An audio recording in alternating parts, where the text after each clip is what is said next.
With millions of ballots cast across the country, America made its voice heard. Former President Donald Trump is set to serve a second term in the country's highest office. His supporters in the Manhattan borough of New York City say they are elated. I knew he was going to win. I knew he was going to win. And for the people, to help the people out that's struggling, like me, my family, we're struggling hard. Trump is who this country needs right now. It was good while Trump was president, and hopefully he can fix things. The mess that the Democrats made. Barbara Yan, however, says she's not thrilled with the election outcome. In any other country in the world, you would never elect somebody who's going through the criminal process as our president. But here, it's possible. So we'll see. We'll weather through it. The sense of disappointment was palpable Wednesday in the U.S. capital, Washington, where most of the votes were cast for Vice President Kamala Harris. Morgan Day worries about women's reproductive rights under a new Trump administration.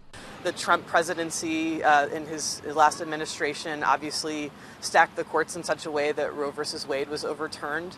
We've already seen the devastating impacts that has had on communities across our country. Women have died.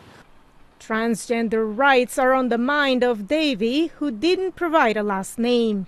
I don't think the president's going to do anything to help queer, trans people or women. I think he's going to make it worse. Jake Osterman says he is just glad Americans showed up at the polls in big numbers. I'd rather an election that is one based off of more people going to vote for what they believe in than one that's kind of just been thrown away because not as many people vote. Maryland voter Franklin Tumasang hopes Americans will find a way to come together and trusts that former President Trump's skills as a businessman will greatly benefit the country.